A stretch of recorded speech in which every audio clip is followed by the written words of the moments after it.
اور جب پھر بصرہ چلے گئے تو حضرت عبداللہ ابن عباس رضی اللہ تعالیٰ عنہما، حضرت حسن بن علی بھی ہیں، مولا علی شیر خدا بھی آپ کے اساتذہ میں ہیں، حضرت کمیل یہ بھی آپ کے اساتذہ میں شامل ہیں۔ تو جب اساتذہ کا نام آئے گا تو یہ سب نام اس کے اندر آئیں گے۔ آپ نے ان سے جو ہے قرآن مجید آپ نے مدینہ میں حفظ کر لیا، حدیث مبارکہ آپ نے ام سلمہ رضی اللہ تعالیٰ عنہ سے اور باقی اساتذہ سے، باقی صحابہ کرام سے آپ نے حدیث مبارکہ بھی جو ہے وہ یاد کی۔ اس کے بعد مدینہ مبارکہ میں آپ 17 سال کی عمر تک، 17 سال کچھ ماہ، اور ایک نے لکھا ہے کہ 14 سال اور کچھ ماہ، لیکن صحیح یہی ہے۔ حضرت عثمان غنی رضی اللہ تعالیٰ عنہ کی شہادت ہوئی، اس کے بعد مولا علی شیر خدا کی بایعت ہوئی۔ تو مولا علی شیر خدا کی جو بایعت ہوئی تو آپ نے بایعت کی، 2 سال تک حضرت عثمان غنی رضی اللہ تعالیٰ عنہ کی شہادت کے بعد بھی آپ وہاں رہے۔ اس کے بعد پھر مولا علی شیر خدا نے مدینہ کو اپنا دارالخلافہ نہیں بنایا، آپ نے اپنا دارالحکومت دارالخلافہ جو ہے وہ کوفہ کو بنایا۔ تو جب مولا علی شیر خدا مدینہ سے رخصت ہوئے تو حضرت امام حسن بصری رحمۃ اللہ علیہ اپنے والد گرامی یسار اور اپنی والدہ محترمہ خیرہ کے ساتھ آپ بھی بصرہ جو ہیں وہ وہاں تشریف لے گئے۔ تو 37 ہجری میں 17 سال کی عمر میں 656 عیسوی کو حضرت عثمان غنی رضی اللہ تعالیٰ عنہ کی شہادت کے 2 سال بعد بصرہ منتقل ہو گئے۔ اب بصرہ اسلامی مرکز تھا، تجارت کا بھی مرکز اور اسلامی مرکز۔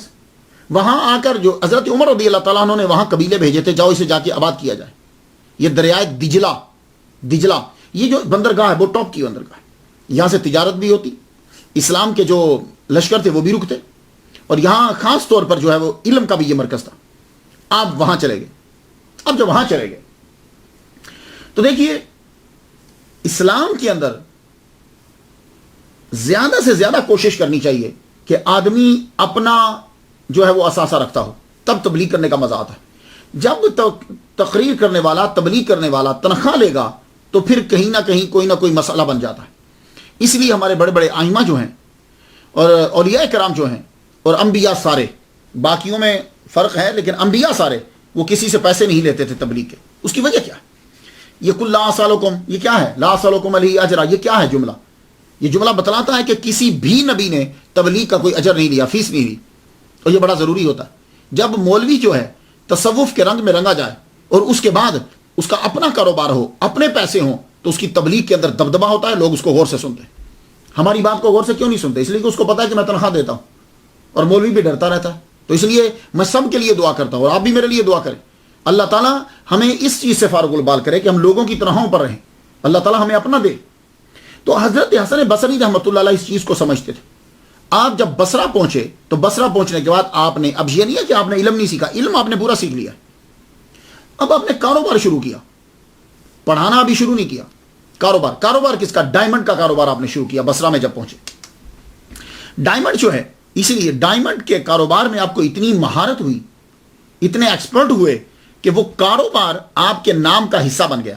اور جب کاروبار نام کا حصہ بن جائے تو سمجھ جاؤ وہ آدمی اس کاروبار میں بہت گہرے طور پہ داخل ہے اور بڑا مشہور ہے اور بڑا کامیاب ہے۔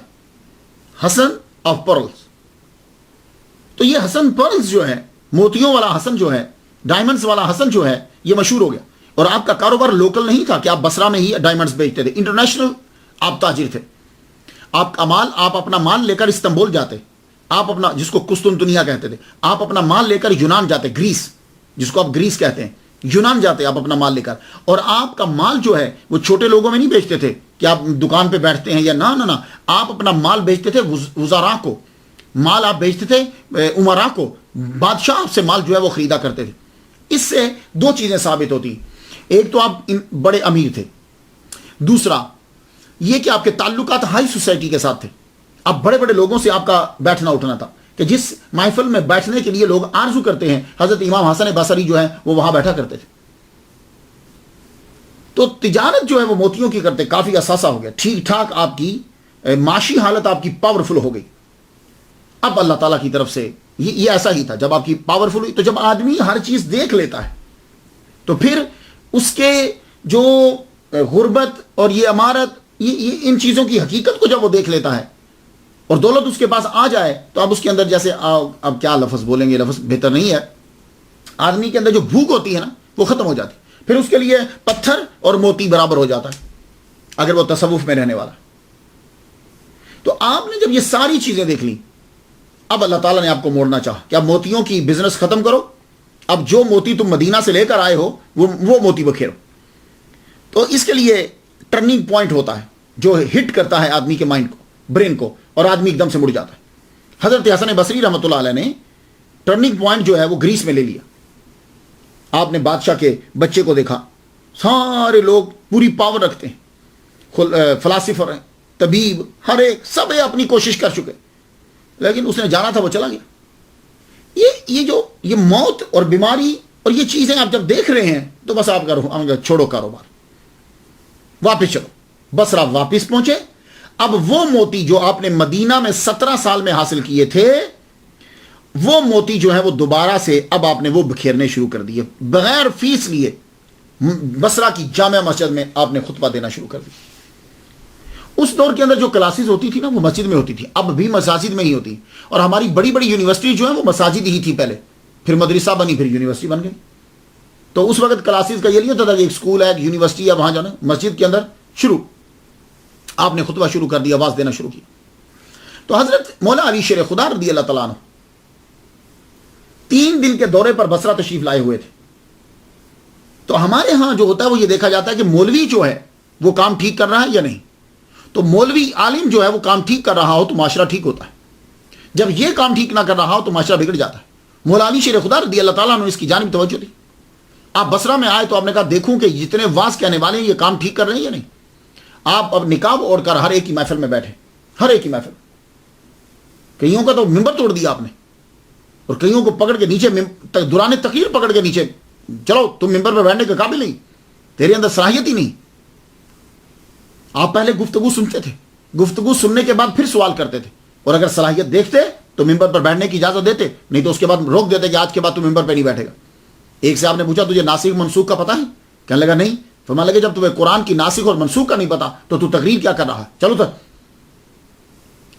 تو یہ 3 دن کا جو آپ کا ٹرپ تھا، دورہ تھا جو بصرہ کے لیے، آپ جامع مسجد بصرہ میں پہنچے۔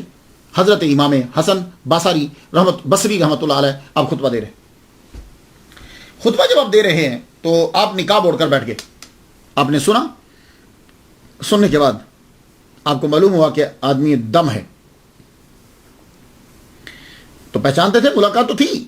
یہ تو آپ کہہ نہیں سکتے کہ حضرت علی ان کو جانتے نہیں تھے۔ 17 سال جو مدینہ میں گزار کر آئے ہیں تو حضرت علی نہیں جانتے ہوں گے، بس وہ واچ کر رہے تھے۔ نقاب ابھی چہرے پہ ہی ہے تو کھڑے ہو کے پوچھتے ہیں تم عالم ہو یا طالب ہو؟ عالم ہو یا طالب ہو؟ اب دونوں جواب دیتے مولا علی کے سامنے تو گئے، تو بڑے کے سامنے اپنے آپ کو بالکل ختم کر دو۔ ہاں یہ یاد رکھنا، طالب بھی ایک بہت بڑا درجہ ہے، پھر گفتگو کریں گے، طالب بھی بہت بڑا درجہ ہے۔ لیکن امام حسن بصری رحمۃ اللہ علیہ سمجھ گئے، کہنے لگے میں نہ طالب ہوں نہ عالم ہوں۔ تو کہا پھر کیا ہو؟ کہا جو حضور سے ملا منو ان میں تقسیم کر رہا ہوں۔ تو آپ چل پڑے یہ کہتے ہوئے، کلام اچھا ہے کہتے ہوئے چل پڑے۔ امام حسن بصری رحمۃ اللہ علیہ نے پہچان لیا، آپ تو 17 سال مدینہ میں رہے ہیں، آپ کو نہیں پتا کہ سوال کرنے والا کون ہے؟ پیچھے پیچھے چل پڑے۔ حضرت علی رضی اللہ تعالیٰ عنہ نے پیچھے مڑ کے دیکھا، فرمانے لگے کہاں آ رہے ہو تم؟ کہا امیر المومنین میں آپ کو پہچان گیا ہوں، مولا علی شیر خدا ہو، میں آپ کو پہچان گیا ہوں۔ آپ نے چہرے سے نقاب اتارا، تو اس وقت امام حسن بصری رحمۃ اللہ علیہ عرض کرتے ہیں حضور مجھے وضو کروائیے۔ تو آپ کیا سمجھتے ہیں ان کو وضو نہیں آتا تھا؟ بھائی جو 130 صحابہ سے ملا ہے، حضرت عثمان غنی رضی اللہ تعالیٰ عنہ کے پیچھے نمازیں پڑھی ہیں، ان کو وضو کرنا نہیں آتا؟ نہیں، یہ بات ہی کچھ اور تھی۔ حضرت علی نے پانی منگوایا، پانی منگوا کے فرمایا کرو، بس وہ وضو کروانا تھا کہ ظاہری اور باطنی تمام طہارتیں اعلیٰ مقام پر پہنچا دی، ہر شے پاک۔ اس جگہ کا نام ہی باب التشت رکھ دیا گیا۔ تو جب مولا علی شیر خدا نے آپ کو اجازت دے دی تو اب آپ کو بصرہ کا مفتی قرار دے دیا گیا۔ بصرہ کے اندر آپ ہی کا فتویٰ چلتا تھا، تو بصرہ کی جامع مسجد کے اندر پھر آپ نے خطبہ دینا شروع کر دی۔ تو کلاسز لگتی تھی، ہفتے میں لیکچر ایک بار دیتے تھے، ویسے آپ پڑھاتے رہتے تھے کیونکہ آپ نماز بھی پڑھاتے تھے۔ تو آپ کون کون آتا؟ میں چند کے نام بتا دوں۔ حجاج بن یوسف، آپ تقریر فرما رہے ہیں، حجاج بن یوسف آپ کی محفل میں آ گیا، اور اب وہ نقاب کر کے نہیں آیا، ننگی تلوار لے کر، آرمی ساتھ لے کر آیا اور بیٹھ گیا مجمع میں۔ ایک آدمی پاس بیٹھا ہوا ساتھ والے کو کہنے لگا لے بھائی امتحان آ گیا حسن بصری کا، دیکھتے ہیں کیا کرتا ہے. آپ تقریر فرماتے جا رہے ہیں, مجال ہے کہ آپ نے نظر اٹھا کے اس کی طرف دیکھا بھی ہو؟ نہیں دیکھا, ذکر تک نہیں کیا, توجہ ہی نہیں کی اس کی طرف. پورا لیکچر آپ نے دے دیا. اور لیکچر کس پہ دیتے تھے؟ آپ کا ٹاپک خوف خدا اور خوف آخرت ہوتا تھا. اس کی وجہ کیا تھی؟ اس کو آپ ٹاپک کیوں بناتے تھے؟ اسی طرح عبد القادر گیلانی رحمۃ اللہ علیہ کی بھی لیکچر سن لیجیے, خوف خدا خوف آخرت. کیوں؟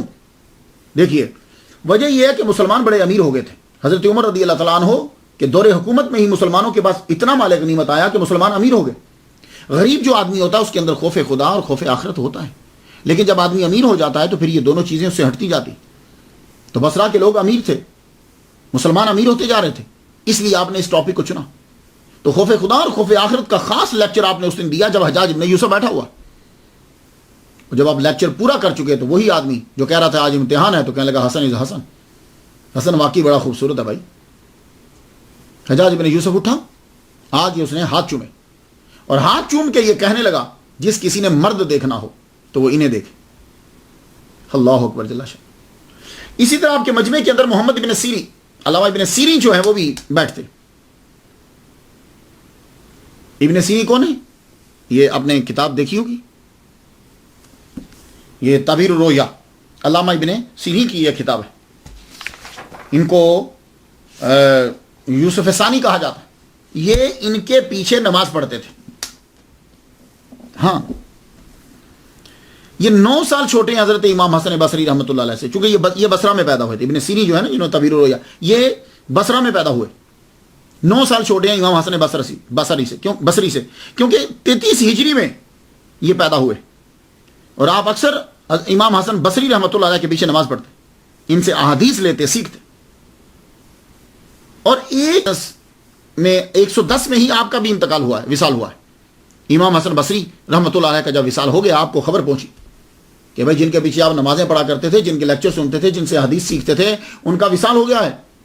آپ پر اتنا غم کا اثر ہوا کہ آپ کا چہرہ متغیر ہو گیا, رنگ متغیر ہو گیا. فرمانے لگے, انا للہ و انا الیہ راجعون. اس کے 3 ماہ 10 دن کے بعد آپ کا بھی وصال 110 ہجری میں ہوا. تو یہ علامہ ابن سیرین جو ہیں یہ بھی ان کی محفل میں بیٹھتے, محمد ابن سیرین. عمر بن عبد العزیز جو ہیں یہ آپ سے 42 سال چھوٹے ہیں. جب خلیفہ بنے تو 35 سال آپ کی عمر تھی. تو خلیفہ جب بنے تو اس وقت حضرت امام حسن بصری رحمۃ اللہ کی عمر 77 سال تھی, 77 ایئرز اولڈ. تو آپ نے وہاں سے لیٹر لکھا, کہنے لگے کہ مجھے کچھ نصائح کرو. تو امام حسن بصری رحمۃ اللہ علیہ نے پھر نصائح لکھ کر بھیجی. تو عمر بن عبد العزیز رضی اللہ تعالیٰ عنہ یہ بھی آپ کے شاگردوں میں شامل ہیں, جن کو عمر ثانی کہا جاتا. تقریر فرماتے تھے, اللہ تعالیٰ نے بڑا خوبصورت چہرہ عطا فرمایا تھا. آپ بڑے مشہور تھے, آپ کے لیکچرز, آپ کے وعظ دور دراز تک مشہور تھے. یہ نہیں کہ بصرہ کے محلے کے اندر ہی مشہور ہے. اشعث ابن سوار جب بصرہ جانے لگے تو امام شافعی رحمۃ اللہ سے کہتے ہیں کہ میں بصرہ جا رہا ہوں, کوئی چیز چاہیے آپ کو؟ فرمانے لگے امام حسن بصری رحمۃ اللہ کو میرا سلام کہنا. کہنے لگے میں نے تو کبھی ان کو دیکھا ہی نہیں ہے, میں کیسے پہچانوں گا؟ کہنے لگے بصرہ کی جامع مسجد میں داخل ہونا, جس کا حسن اور وجاہت دیکھتے ہوئے تیرے سینے میں رعب بیٹھ جائے, وہی حسن بصری ہوں گے, اور میرا سلام کہہ دینا. واقعی جب آپ مسجد میں داخل ہوئے, جامع مسجد میں آپ تقریر فرما رہے تھے, اتنے خوبصورت اور وجیح اور دبدبا آپ کا, واقعی آپ پہ رعب پڑا. کہنے لگے سچ کہا تھا امام شافعی. اور امام باقر علیہ السلام کی محفل میں جب کبھی تذکرہ ہوتا امام حسن بصری رحمۃ اللہ علیہ کا, تو آپ فرماتے تھے کہ بھائی ان کے کلام میں تو انبیاء کے کلام کی سی تاثیر ہوتی تھی. اللہ اکبر. تو میں جب پڑھتا ہوں ان کی تقاریر کو, ان کی تقریر جب میں پڑھتا ہوں تو حضرت لقمان علیہ السلام کے بارے میں آپ نے پڑھا, کبھی پڑھیے گا. ان کے نصائح جو تھے وہ بڑے مشہور تھے, نصیحتیں جسے کہتے ہیں ہم, وہ بڑی مشہور تھی. جو انہوں نے اپنے بچے کو کی, جب وہ لوگوں کو کرتے تھے, وہ بڑی مشہور, عرب کے اندر تو مشہور تھی. بالکل اسی طرح کا کلام آپ کو ان کے تقریروں میں ملے گا, بڑی خوبصورت موتی. میں لمبا ہو جائے گا لیکچر, لیکن چند باتیں آپ کو میں بتا دیتا ہوں. میں کرامتیں آپ کو نہیں بتا رہا, کرامتیں ان کی بے شمار ہیں, لیکن میں یہ بتا رہا ہوں کہ ہمیں کرنا کیا ہے. ہمیں ان کی سیرت پر عمل کرنا ہے, ان کی باتوں پر عمل کرنا ہے. تو میں آپ کو چند باتیں بتا دیتا ہوں. آپ فرمایا کرتے تھے, تقریر کر رہے ہو, دیکھو کس انداز سے سمجھا رہے ہیں. کہنے لگے سنو, یہ جو دنیا ہے نا, یہ سواری ہے, یعنی جس کے اوپر تم چڑھتے ہو, جیسے اونٹ گھوڑا، یہ دنیا سواری ہے. اس کے اوپر سوار ہو جاؤ گے نا تو یہ منزل پہ لے جائے گا. اونٹ کے اوپر چڑھ جاؤ تو اونٹ منزل پہ لے جائے گا، اور اگر اونٹ تمہارے اوپر چڑھ گیا تو تمہیں کچل دے گا. تو یہی دنیا ہے، اس کے اوپر سوار ہو جاؤ، اسے کنٹرول کر لو تو پھر تو یہ تمہیں آخر تک لے جائے گی. کامیابی کا زینہ ہے. اور اگر یہ تمہارے اوپر چڑھ گئی تو تباہ ہو جاؤ گے. عام آدمی آسانی سے جو ہے وہ بات کو سمجھ آتا ہے. تو آپ فرمایا کرتے تھے، تقریر کر رہے ہیں تو ایک صاحب کھڑے ہو گئے، کہنے لگے شیخ تم اللہ سے بڑا ڈراتے ہو، آخرت کی یاد دلاتے ہو، پر شیخ کیا کریں ہمارے دل سو گئے ہیں. کوئی عام آدمی ہوتا کہتا اچھا بھائی دعا کریں گے دل جاگ جائیں. آپ نے فرمایا سنو، سوئے ہوئے نہیں ہیں، دل مردہ ہو چکے ہیں، مر گئے ہیں. سوئے ہوں تو ہلانے سے اٹھ جاتا ہے بندہ، سویا ہوا ہلانے سے اٹھ جاتا ہے، ہلتا ہے. لیکن اگر مر گیا ہو تو جو مرضی چینج کرتے رہو وہ اٹھتا نہیں ہے. فرمانے لگے تمہارے دل سو گئے ہوتے تو میں اٹھا دیتا، یہ تو مردہ ہو چکے ہیں. کسی نے آ کر ایک مرتبہ کہا، امام حسن بصری رحمۃ اللہ علیہ، وہ فلاں آدمی ہے نزا کی حالت میں، 70 سال اس کی عمر تھی، نزا کی حالت ہے، ابھی جان جو ہے نکل رہی. فرمان لگے نزا میں تھا، 70 سال سے تھا، اب چھوٹ رہی ہے. اب جان چھوٹ رہی. واقعی آدمی جب تک اس دنیا میں رہتا ہے پریشان رہتا ہے. پیدا ہوتا ہے، اس کے بعد جب بچپن آگے، پھر لڑکپن، پھر جوانی، پھر بڑھاپا، پریشان، پھر دوسروں کی پریشانی، تو جب جان نکلتی ہے تو چھوٹ جاتا ہے.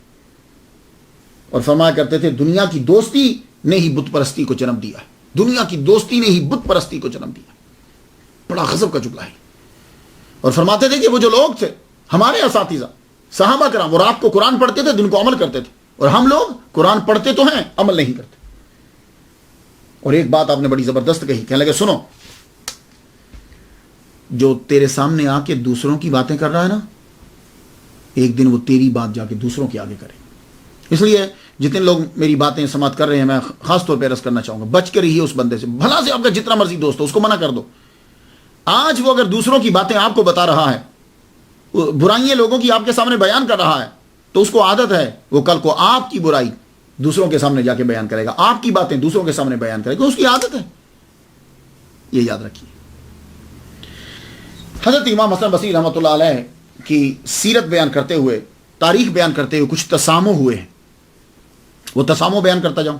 میں اس کو غلطی نہیں کہہ رہا، کیونکہ ہمارے بہت بڑے لوگوں نے اسے لکھا ہے، تو میں اس کو غلطی نہیں کہتا. جب تک ہم اپنے بڑوں کا ادب کریں گے اللہ ہم پہ رحمت نازل فرمائے. یہ تسامح ہے. یہ تسامح کیوں ہو جاتا ہے؟ اس کے کم از کم 2 جواب دیتا ہوں. ایک تو یہ ہوتا ہے کہ تسامح ہوتا ہے، اس سے اللہ تعالی کا پتہ چلتا ہے کہ ایک آدمی کے اندر اتنی صلاحیتیں ہیں، اتنی صلاحیتوں کے باوجود اس سے یہ تسامح ہوا. پتہ چلا کہ آدمی جو ہے اگر کوئی پاک ہے، کلیئر ہے، تو صرف اللہ تعالیٰ کی ذات ہے، باقی کسی نہ کسی میں کوئی نہ کوئی خامی ہے. اور وہ جس فیلڈ میں وہ ماہر ہے اسی میں کوئی نہ کوئی ایسی مسٹیک ہو جاتی ہے. ایک تو یہ ہوتا ہے، ایک یہ ہوتا ہے. اور باقی یہ ہوتا ہے کہ جو بھی ہمارے بڑے ہیں یا جو ہمارا پہلے گزر گئے، وہ جب ریسرچ کر رہے ہوتے ہیں تو ریسرچ کرتے ہوئے ان کے پاس جتنے سورسز تھے اس دور کے ٹاپ کے، انہوں نے اس کے مطابق بات کو لکھ دیا. یہ بات یاد رکھیے، اس دور کے جو تھے ان کے پاس تھے. تو بعد میں پتا چلا کہ ان کا جو تحقیق کا دائرہ تھا اس میں سے ایک کتاب رہ گئی یا ایک زاویہ جو ہے وہ رہ گیا. تو تسامح ہو جاتا ہے. اب سب سے پہلا تسامح حضرت امام حسن بصری رحمۃ اللہ علیہ کے بارے میں. اصل میں ہوتا یہ ہے کہ مریدین چاہتے ہیں، عقیدت مند چاہتے ہیں کہ ہم بڑی سے بڑی بات منسوب کریں، حالانکہ ایسی نہیں ہے. اس آدمی کا آج تک جو نام زندہ ہے یہی بہت بڑی کرامت ہے، ورنہ اس دور کے سارے لوگوں کے، بصرہ میں کتنے لوگ تھے سب کے نام یاد ہیں آپ کو؟ نہیں. حضرت امام حسن بصری رحمۃ اللہ علیہ کا نام آج بھی یاد ہے آپ کو، تو یہی تو بہت بڑی کرامت ہے. ایک بات جو منسوب کی گئی وہ یہ کہ حضرت امام حسن بصری رحمۃ اللہ علیہ نے حضور صلی اللہ علیہ وآلہ وسلم کے پیالے میں پڑا ہوا پانی جو ہے وہ پی لیا. حضور صلی اللہ علیہ وسلم تشریف لائے تو پوچھتے ہیں کہ میرا پانی کس نے پیا ہے؟ تو کہا جی حسن نے پی لیا ہے. تو آپ نے فرمایا جتنا پانی پیا اللہ تعالیٰ اس کو اتنی برکتیں، رحمت دے، علم دے. میں یہ خلاصہ بیان کر رہا ہوں. میں اس کو بیان کس نے کیا ہے؟ ہمارے جو ٹاپ کے جن سے آگے سارے لوگ جو ہیں وہ چیزیں لیتے ہیں، علامہ فرید الدین عطار رحمۃ اللہ علیہ تذکرۃ الاولیاء کے اندر نقل کیا، اور اس کو مرآت الاسرار کے اندر بھی نقل کیا گیا. تو یہ تسامح یہ ہوا ہے، حضور کے پیالے سے بعد میں پانی تو پی سکتے ہیں. حضور صلی اللہ علیہ وسلم نے آ کر پوچھا کہ پانی کس نے پیا ہے. یہ تسامح ہے. کیوں؟ اس لیے کہ حضرت حسن بصری رحمۃ اللہ علیہ 21 ہجری کو پیدا ہوئے ہیں. حضور صلی اللہ علیہ وسلم دنیا سے تشریف لے گئے تھے 11 سال ہو چکے تھے. تو اب 11 سال ہو چکے ہیں, تو اب ان کے پیالے کا پانی پڑا ہوا ہے, تو آپ نے پی لیا ہے, اور حضور آ کے پوچھتے ہیں پانی کس نے پیا ہے. تو یہ تسامح ہو گیا. اور یہ سارے لوگوں نے, اکثر لوگوں نے اس کو واقعے کو لکھا ہے, اور ساتھ ہی نیچے لکھتے ہیں کہ حضرت عمر نے ان کا نام رکھا. اب یہ بات سمجھ میں نہیں آتی. تو پہلا تسامح, آپ 21 ہجری میں پیدا ہوئے. ہاں, حضور کے پیے ہوئے جن پیالوں سے آپ نے پانی پیا تھا ان پیالوں سے پیا ہوگا, یہ بعید نہیں ہے. لیکن یہ کہنا کہ حضور آئے اور آ کر پوچھا کہ میرا پانی کون پی گیا ہے, یہاں تسامح ہے. دوسرے تسامح, بشر حافی نے خط لکھا. اب یا تو رائٹر سے غلطی ہوگی نام کی, اور اگر نام یہی ہے تو پھر تسامح ہے. کہتے ہیں کہ بشر حافی رحمۃ اللہ علیہ نے خط لکھا کہ میں آپ کے ساتھ حج کرنا چاہتا ہوں. تو آپ نے معذرت کر لی, فرمایا کہ نہیں, میرے ساتھ تم حج کرنے مت جاؤ. یہ تسامح اس لیے ہے کہ حسن بصری رحمۃ اللہ علیہ کا وصال ہوا ہے 731 عیسوی کو, جس کی اس وقت 2013 جا رہی ہے. 731 عیسوی میں ہوا ہے. اور بشر حافی پیدا ہوئے ہیں 767 عیسوی کو, یعنی 36 سال بعد پیدا ہوئے ہیں. آپ کے وصال کے 36 سال بعد پیدا ہوئے ہیں. تو اب آپ ہی بتائیے کہ جو پیدا 36 سال بعد ہو رہے ہیں وہ آپ کو لیٹر کیسے لکھیں گے کہ میں آپ کے ساتھ حج کرنا چاہتا ہوں. تسامح ہے. تیسرا جو ہے اس میں ظاہر جو ہے وہ ایسی چیز نظر نہیں آتی. وہ تسامح کیا ہے؟ وہ حضرت رابعہ بصری آپ کے لیکچر میں آنا اور آپ کا لیکچر تب دینا جب وہ مجمع میں ہوں. یہاں آپ بڑے دھیان سے گفتگو سماعت کیجئے گا. بات یوں لکھی میں نے جو کتابوں میں پڑھی کہ حضرت حسن بصری رحمۃ اللہ علیہ تقریر کرنے لگتے تو آپ دیکھتے مجمع میں اگر رابعہ بصری ہوتی تو تقریر کرتے, ورنہ آپ تقریر چھوڑ دیتے. تو لوگوں نے کہا جی آپ کو اس بڑھیا میں کیا دکھا کہ اس کے ہوتے ہوئے آپ جو ہے وہ تقریر کرتے ہو, نہ ہو تو تقریر نہیں کرتے. تو فرمان لگے کہ جو چارہ تیار کیا ہو ہاتھیوں کے لیے وہ چیونٹیوں کے آگے نہیں ڈالا جاتا. اب یہاں ذرا ذہن میں کیجئے کہ حضرت امام حسن بصری رحمۃ اللہ علیہ کا وصال ہو گیا 110 ہجری میں. حضرت رابعہ بصری پیدا ہوئی ہیں 99 ہجری میں. 99 ہجری میں. اور حضرت امام حسن بصری جو ہے اس وقت ان کی عمر 78 سال تھی. 78 ایئرز, 78 سال تھی. یعنی جس وقت رابعہ بصری پیدا ہوئی ہیں تب آپ 78 سال کے تھے. 78 ایئرز کے تھے. اب رابعہ بصری پیدا ہوئیں, بڑی ہوئیں, پھر آپ کو جو ہے وہ قحط جب پڑا تو آپ کو اٹھا کر لے گئے, غلام بنا کر بیچ دیا, کنیز بنا کے, لونڈی بنا کے بیچ دیا. اس کے بعد آپ وہاں رہیں, پھر آپ بڑی ہوئیں, پھر آپ نے صحرا میں جا کے چلا کاٹا, اس کے بعد جا کر آپ تصوف میں داخل ہوئی ہیں. تو آپ ہی مجھے بتا دیجئے کہ یہ جملہ کہاں تک صحیح ہے کہ جو 99 ہجری میں پیدا ہوا ہے, 78 سال آپ کی اس وقت عمر ہے, تو وہ بڑھیا کیسے ہوئی اور وہ کیا ہوا؟ تو یہ دوسرا تسامح ہے. ہاں ایسا ہو سکتا ہے کہ بچپن میں کبھی زیارت کی ہو, کیونکہ بڑے بڑے علماء جو ہوتے تھے ایسا ہو سکتا ہے. لیکن یہ کہنا کہ وہ مجمع میں ہوتی تھی تو تقریر کرتے تھے, تب تو آپ کی عمر ہی جو ہے وہ بہت چھوٹی ہے. وہ اعتراض کیا ہے؟ وہ اعتراض یہ ہے, اور یہ اعتراض سب سے پہلے شاہ ولی اللہ رحمۃ اللہ علیہ نے اٹھایا. انہوں نے یہ فرمایا کہ حضرت حسن بصری رحمۃ اللہ علیہ نے مولا علی شیر خدا رضی اللہ تعالیٰ عنہ سے حدیث سماعت نہیں کی. یہ سب سے پہلے شاہ ولی اللہ نقشبندی تھے. تو یہ حسن بصری جو ہیں ان کے ذریعے سے چشتیوں کا سلسلہ مولا علی تک پہنچتا ہے. اب وہ بہت بڑے علامہ ہیں, میں ان کے بارے میں کوئی بات نہیں کرنا چاہتا, لیکن یہ تسامح کیوں ہو گیا یا بعد میں ڈال دیا گیا؟ حضرت امام حسن بصری رحمۃ اللہ علیہ کے بارے میں یہ کہہ دینا کہ انہوں نے مولا علی سے حدیث نہیں سنی, یہ اسی طرح جیسے کہہ دینا کہ حسن بصری تھے ہی نہیں, برابر ہے. لیکن پھر بھی ہم گفتگو کو آگے بڑھاتے ہیں.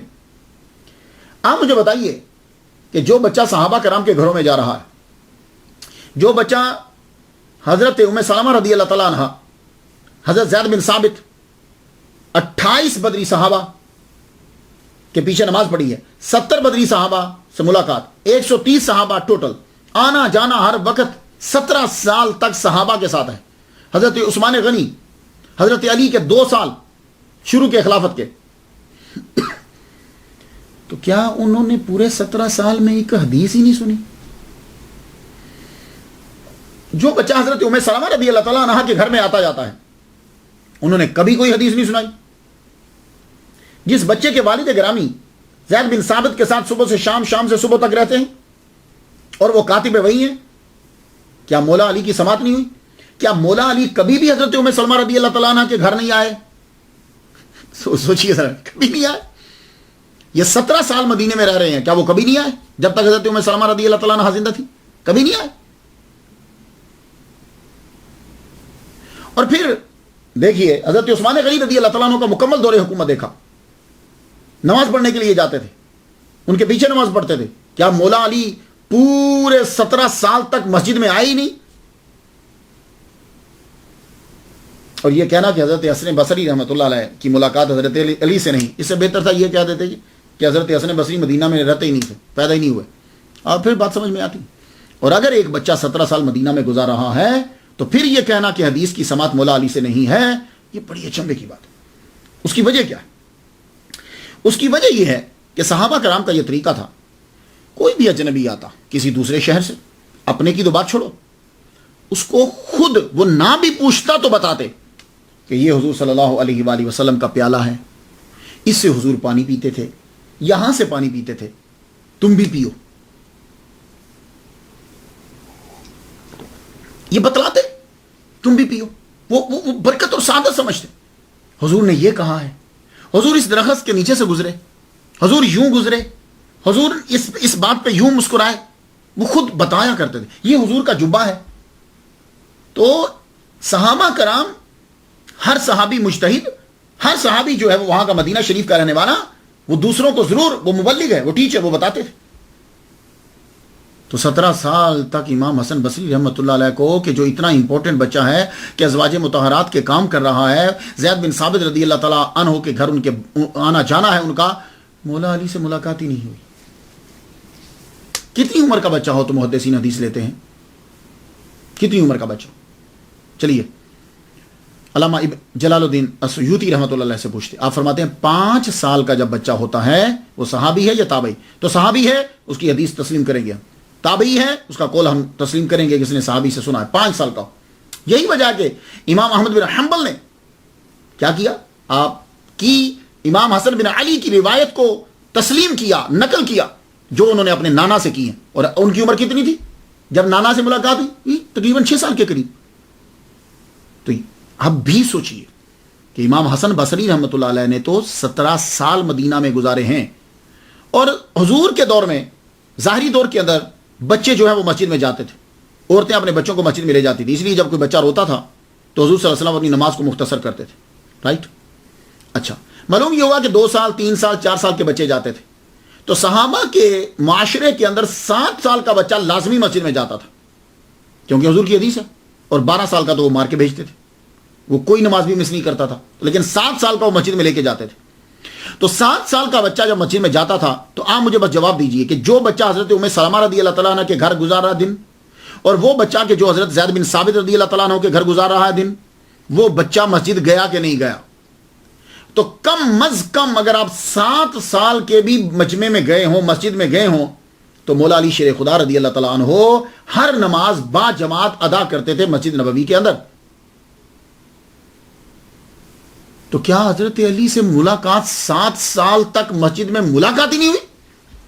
کہ من کن تو مولا ہو فعلی مولا ہو، کہ جو ایک امپورٹنٹ حیثیت رکھتے ہیں معاشرے کے اندر، حضرت امام حسن بصری ان سے ملاقات ہی نہیں کی، ان سے ملے ہی نہیں؟ نہیں، ایسا مت کو ملے.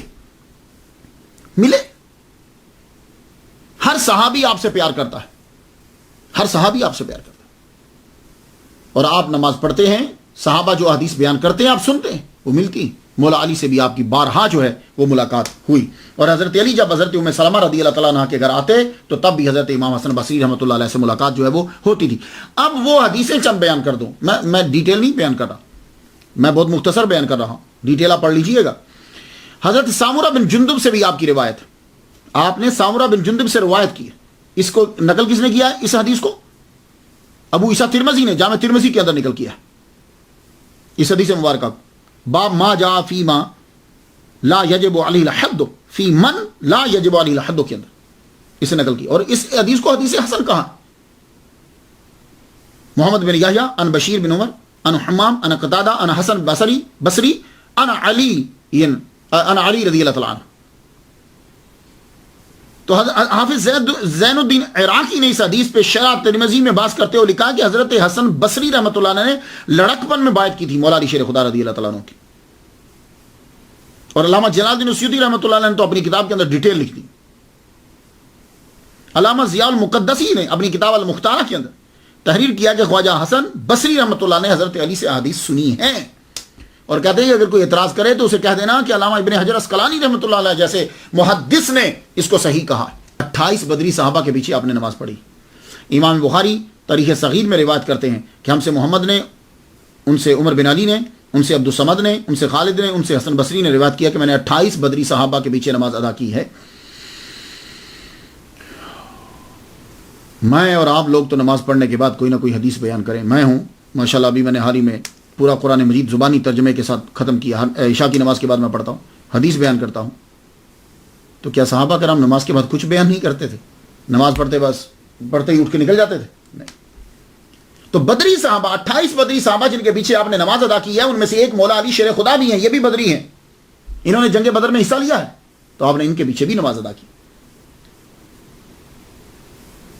حضرت زبیر بن العوام سے ملاقات.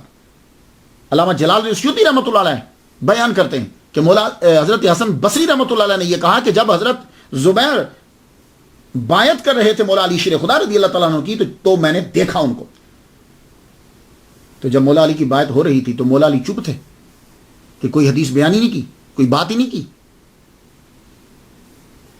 امام احمد بن حنبل، امام مسلم اور امام ترمذی کہتے ہیں کہ صحابی اور تابعی کی معنن جو ہے ان یہ ان منتصل ہے.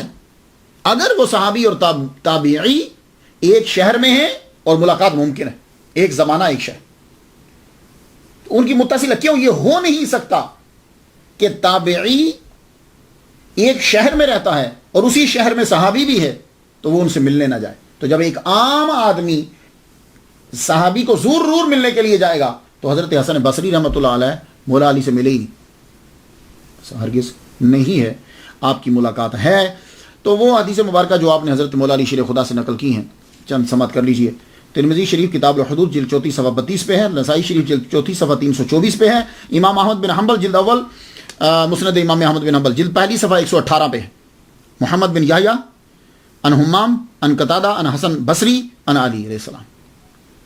یہ حدیث جو ہے ان رسول اللہ صلی اللہ علیہ وسلم رفع القلم عن ثلاثۃ، قلم اٹھا لی گئی 3 سے، عن النائم حتی یستیقظ، عن الصبی حتی یشبع، وعن المعتوی حتی یعقل. یہ حدیث حسن بصری رحمۃ اللہ مولا علی سے نقل کی. امام بائحقی نے سنن الکبریٰ جلد 8ویں صفحہ 265 کے اندر حدیث بیان کی، یہی حدیث لکھی. نسائی شریف کتاب الزکات علی بن حجر ان یزید بن ہارون ان حمید ان حسن بصری رحمۃ اللہ علیہ، اور وہ روایت کرتے ہیں مولا علی شیر خدا سے. وہ حدیث جو مولا علی شیر خدا رضی اللہ تعالیٰ عنہ کوفہ میں تقریر فرما رہے تھے کہ اللہ تعالیٰ نے تمہاری دولت کو جب بڑھا دیا ہے تو اب فطرانہ زیادہ دیا کرو گے، اب تم ابھی بھی وہ تھوڑا ہی فطرانہ دے رہے. اسی طرح المصنف عبد الرزاق نے یہ تسلیم کیا ہے کہ حضرت حسن بصری رحمۃ اللہ علیہ نے سماعت کی ہے مولا علی سے. المصنف کتاب کا نام ہے اور عبد الرزاق یہ امام بخاری کے استاد ہیں. وہ حدیث انہوں نے نقل کی ہے المصنف جلد 34 صفحہ 210 پہ. وہ افطر الحاجم والمحجوم. امام بزار نے اپنی مسند جلد 2 صفحہ 177 میں تسلیم کیا کہ حضرت حسن بصری رحمۃ اللہ علیہ نے مولا علی سے سنا ہے. امام ابو یعلا نے خواجہ حسن بصری کی سماعت جو ہے حضرت علی سے تسلیم کی. امام جعفر طبری نے جامع البیان فی تفسیر القرآن جلد 8ویں صفحہ 183 پہ تسلیم کیا. امام طحاوی نے تسلیم کیا کتاب الرحم کے اندر ایک حدیث بیان کی. امام دارقطنی نے اپنی سنن کتاب زکات الفطر جلد 2 صفحہ 152 کے اندر حدیث بیان کر کے تسلیم کیا کہ سماعت ہے. خطیب بغدادی نے تاریخ بغداد میں تسلیم کیا کہ حضرت حسن بصری رحمۃ اللہ علیہ کی سماعت ہے. حضرت حسن بصری رحمۃ اللہ علیہ کی جو حدیث مبارکہ وہ مولا علی سے جو ہے کفنت النبی صلی اللہ علیہ وسلم فی قمیص ابیض روایت کر کے تسلیم کیا. تو آپ لوگ اگر دیکھنا چاہو ڈیٹیل تو یہ کتاب ذرا دیکھیے. اس کتاب کے اندر بہت خوبصورت یہ کتاب ہے، فخر الحسن کا ترجمہ حدیث حسن خواجہ فخر الدین دہلوی. یہ رسالہ اس وقت لکھا گیا جب حضرت شاہ ولی اللہ نے کول جمیل میں تحریر کیا کہ حضرت حسن بصری رحمۃ اللہ علیہ نے سماعت نہیں کی. یہ 250 سال پرانا رسالہ ہے اور اسی سے ہی سارے لوگوں نے چرا کے آگے پھر لکھا ہے. بہت ڈیٹیل سے لکھا. اب عربی میں اب اردو میں بھی اس کا ترجمہ جو ہے وہ مل جاتا ہے. یہ سلیمانی ٹرسٹ کراچی نے جو ہے وہ اس کو چھاپا ہے. تو خواتین و حضرات، حضرت حسن بصری رحمۃ اللہ کی ملاقات مولا علی شیر خدا سے ہے. دنیا میں جو آدمی آتا ہے پھر اس کو جانا بھی ہوتا ہے. روزے سے رہتے تھے، نماز پڑھتے، قرآن مجید کی تلاوت ہوتی، اللہ تعالیٰ کی بارگاہ میں روتے رہتے تھے. رات پوری گزر جاتی روتے روتے روتے روتے، داڑھی مبارک آپ کی تر ہو جاتی، دامن تر ہو جاتا بعض کو. اور میں عرض یہ کرنا چاہوں گا کہ جب آپ کرامتیں بیان کرنے لگے تو پلیز ایسی بیان کیا کریں گے جس کو اگلا آدمی، آج کے دور کے لوگ جو ہیں وہ سن سکیں. ہم لوگ کرامتیں بیان کرتے ہیں تو اسی طرح ہمیں توجہ دینی پڑے گی کرامتوں کی. ایک جگہ میں کرامت پڑھ رہا ہوں، اب آپ بتائیے کہ یہ بات آپ سمجھا سکیں گے کسی کو کہ حضرت امام حسن بصری رحمۃ اللہ اتنا روئے اتنا روئے اتنا روئے، پوری چھت بھر گئی. چھت بھرنے کے بعد پرنالے سے پانی اس طرح گرنے لگ گیا جیسے بارش میں پانی گرتا ہے. نیچے ایک آدمی کے اوپر پانی گرا تو اس نے پوچھا بھائی یہ پاک ہے کہ پلیت ہے؟ آپ نے فرمایا پلیت ہے. یہ تو ٹھیک ہے کہ داڑھی بھی تر ہو جائے تو بڑی بات ہے، چہرہ بھی تر ہو جائے تو بڑی بات ہے، اس کے بعد دامن تر ہو جائے بڑی بات ہے. اب یہ کہنا کہ پوری چھت تر ہو گئی، اس کے بعد پرنالے سے پانی گرنے لگ گیا اور وہ پانی نیچے جا کے گرا آپ کے آنسوؤں کا، اور وہ بھی صرف ایک رات روئے. تو ایسی کرامت ایسی بیان کرنی ہے کہ لوگ جو ہیں اسے تسلیم کریں. تو آپ روئے، آپ کی داڑھی مبارک تر ہو گئی، تر ہو جاتی تھی، ساری رات عبادت کرتے رہتے، اور آپ مسجد، اکثر وقت آپ کا مسجد کے اندر ہی گزر جاتا تھا. آخری جو آپ کے اوقات جو ہیں مسجد کے اندر ہی. اور آپ سے صرف انسان ہی پڑھنے نہیں آتے تھے، جن بھی آپ سے پڑھنے کے لیے آتے. ایک آدمی صبح تہجد کی نماز ادا کرنے کے لیے گیا تو دیکھ رہا کہ مسجد میں دعا مانگی جا رہی ہے اور آمین آمین کی آواز آ رہی ہے اور ذکر ہو رہا ہے. جب دروازہ کھلا اندر گئے تو دیکھا کوئی بھی نہیں تھا. انہیں معلوم ہو گیا کہ واقعی امام حسن بصری رحمۃ اللہ علیہ کے پاس جن بھی پڑھنے کے لیے آتے. اللہ تعالیٰ نے آپ کو بڑا ملکہ عطا فرمائے. ساری زندگی خدا تعالیٰ کی بارگاہ میں استغفار کرتے رہے، اللہ کا خوف ہر وقت آپ کے رہتا، ہنستے نہیں تھا. لیکن جب آپ کی روح کف سے انصری سے پرواز کرنے لگی تو اس وقت آپ ہنسے، مسکرائے، کہنے لگے کون سا گناہ؟ یہ بات بڑی مشہور ہے آپ کی، کون سا گناہ؟ تو اس وقت تو کوئی پوچھ نہیں سکا. خواب نبوت کا حصہ ہے، یہ بات یاد رکھیے. نبوت کا حصہ کا مطلب نہیں ہے کہ جس کو خواب آتے ہیں وہ نبی بن گیا ہے. یعنی جو نبی تھے ان کو جو چیزیں آتی تھیں ان میں سے ایک خواب بھی ہے، اور وہ خواب ابھی تک ہمارے پاس باقی ہے. اللہ تعالیٰ اس کے ذریعے سے ہمیں کچھ بات بتا دیتا ہے. پوچھا حضور آپ کیوں مسکرائے تھے؟ کہنے لگے ملک الموت جب آئے میری روح نکالی، انہوں نے بتلایا کہ سب کلیئر ہے. پروردگار عالم نے فرمایا ایک گناہ اس کا باقی ہے، ذرا دیکھو. تو میں مسکرا پڑا، اس کی رحمت کو دیکھتے ہوئے مسکرا پڑا. مالک کون سا گناہ؟ بس تھا میں مسکرا پڑا. کون سا گناہ؟ اس کا کرم کتنا ہے، ایک گناہ باقی ہے. اس باتوں کا مزہ تب ہی آتا ہے جب آدمی اس میں گم ہو. روح کف سے انصری سے پرواز کر گئی. منتخب التواریخ میں لکھا ہے کہ ہشام بن عبد الملک بن مروان کی عہد حکومت میں رجب 110 ہجری میں حسن بصری رحمۃ اللہ علیہ کا جو ہے وہ وصال ہوا. آپ کا مزار بصرہ کے اندر ہی ہے. یہ دیکھیے ذرا،